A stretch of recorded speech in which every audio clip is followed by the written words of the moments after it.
Yeah, another episode of the I'm Not a Hater podcast featuring your favorite not hater, Mr. Brown. Coming to you today with another episode. We're gonna talk about a couple of topics. We're gonna talk about what's going on in politics for a little bit. We're gonna talk about, how some nice people can, kind of change the way um things happen to them because nice people usually get taken advantage of.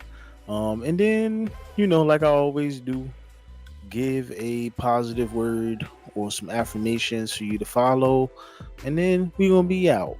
Right, real simple episode.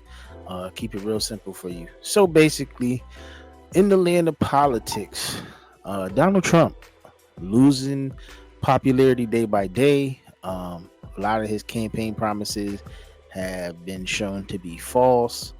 Um, Man is just running around doing whatever he wants, trying to keep the Epstein files under wraps. And I do have a suspicion as to why he would do so, because guess what? His name is probably in one of those pages on that document.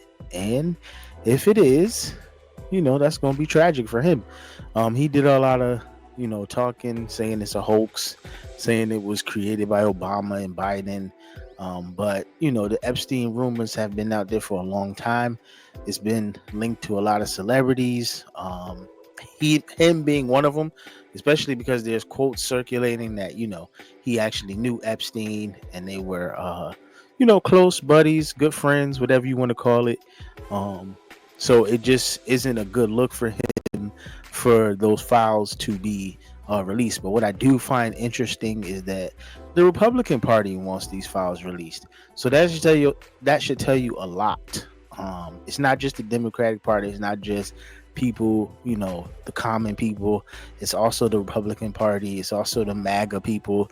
Everybody wants to see what's with these Epstein files, and the fact that he won't release them makes him look very suspicious and very guilty. That's just not good for a president. You could talk about President Clinton, you could talk about Obama, you could talk about Biden. None of these presidents have been perfect.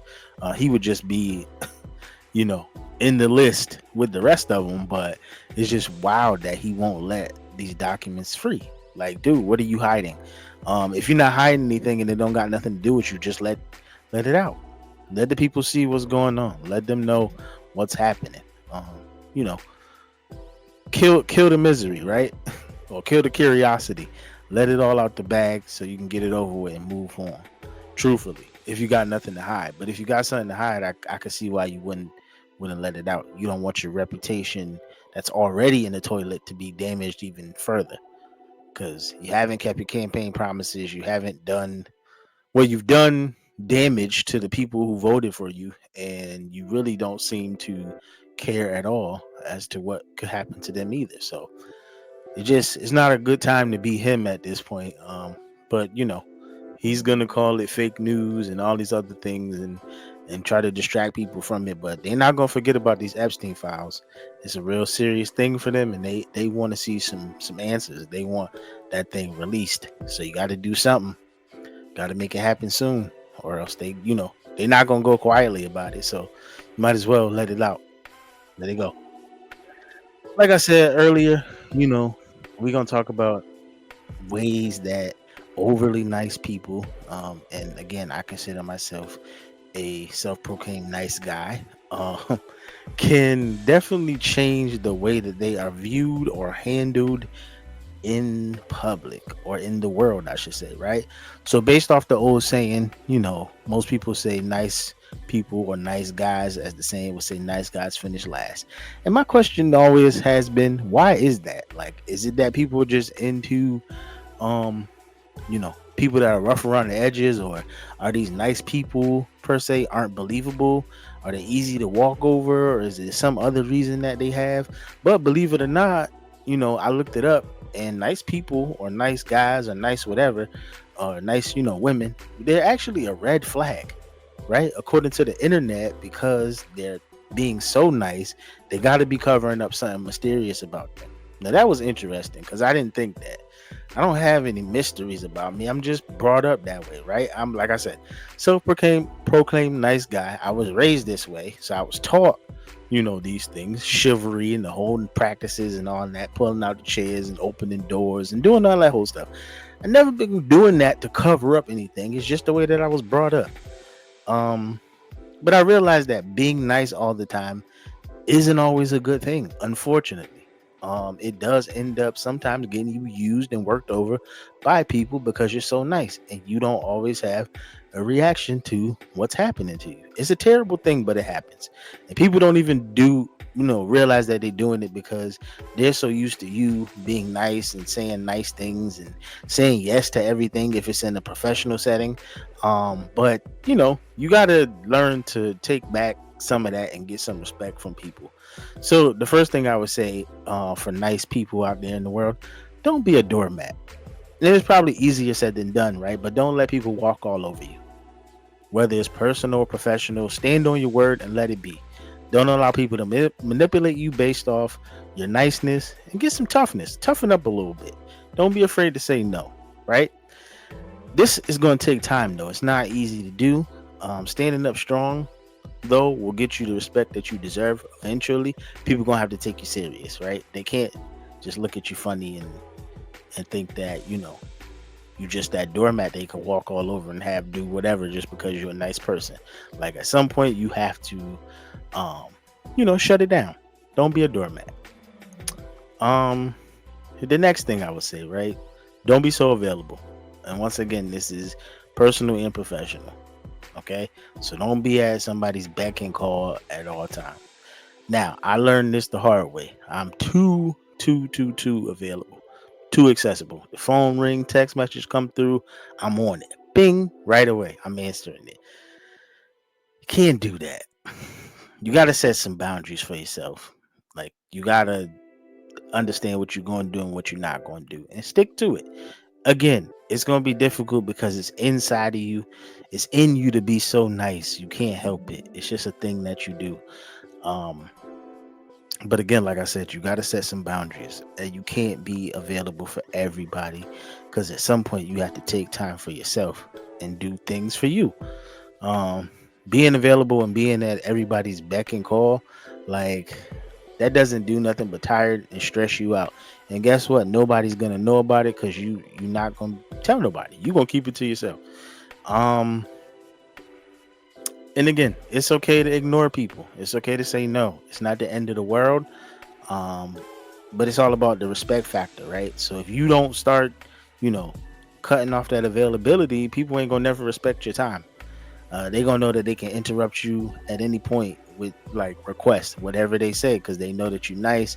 They know that you're not gonna say no, and they know that you gonna do it because you don't want to hurt their feelings. You a people person. You a people pleaser. So they know that they're gonna take advantage of it. Unfortunately, they're going to take advantage of it. It sucks, but that's the way people are. Especially when you're nice, they take advantage of you immediately. Um, the next thing, you got to become a little bit assertive, a little bit more assertive, right? Assertiveness for nice people is gonna feel like the worst thing ever. It's gonna feel like, you know, I don't know what the worst thing could be comparable to, but to get the ultimate respect from people and not to be walked over as a doormat, you're gonna have to do it. It's gonna feel like you getting loud. It's gonna feel like you're raising your voice, but it's okay. It might even throw people off though, because they're not used to you um sticking up for yourself and not just taking whatever they say and getting it done, but actually being like, no, I'm not doing that, and saying it with some firmness and some strongness to it, so that they can respect the fact that, yo, I'm asserting myself in this moment. I'm not doing what you asked me to do, because truthfully, they got to end up respecting you at the end of the day. Because listen, you don't assert yourself, you get walked all over as a doormat, nobody's gonna care. Nobody's coming to rescue you in this world. You got to do it for yourself. So you got to assert yourself. You got to say no. And again, it's easier said than done, because truthfully, when I'm at work, and I'll use professional setting as an example, when I'm at work, I hardly say no. There's been like one or two times maybe I said no, but I hardly don't say no. I say yes to everything they ask me to do. I jump from the roof, I'd probably be like, yeah. It's not always a good thing, because when you're tired and you stressed out and you don't feel like it anymore, they come to you with another thing that they want you to do, and you're going to end up doing it because you've constantly said yes. And then when you say no, it's like the end of the world.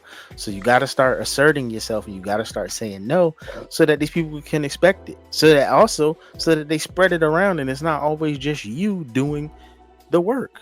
Not saying that I do everything, but spread it around. But again, being assertive, it's going to take practice, just like with everything, just like with not being available, not being a doormat. All of these things are going to take practice. You gotta like make that time for yourself to cut people off, cut things off, cut your phone off, D&D, do not disturb, whatever you got to do. But you can't be so nice and so available all the time. People will definitely take advantage of you, and that's not a good thing to do. I'm just talking from experience and talking from honesty. Don't let people take advantage of you at all times. Just honest.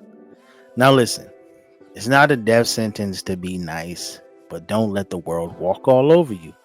Assert yourself and watch your respect level change. You could be two types of people.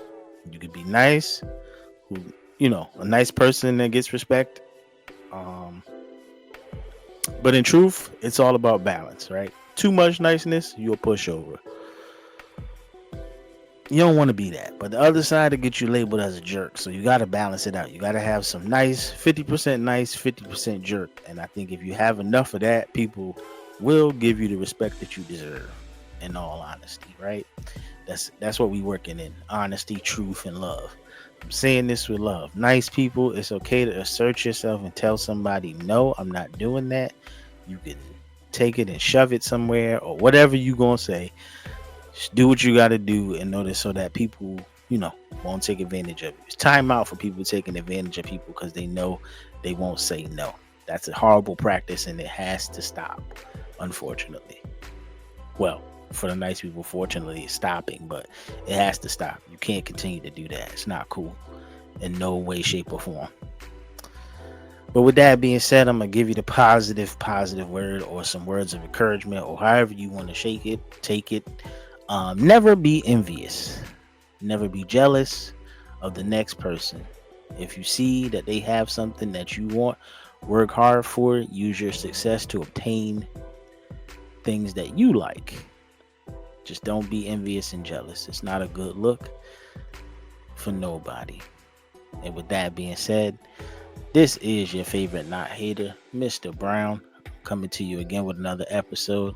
Peace and love, and I'll see you on the next one.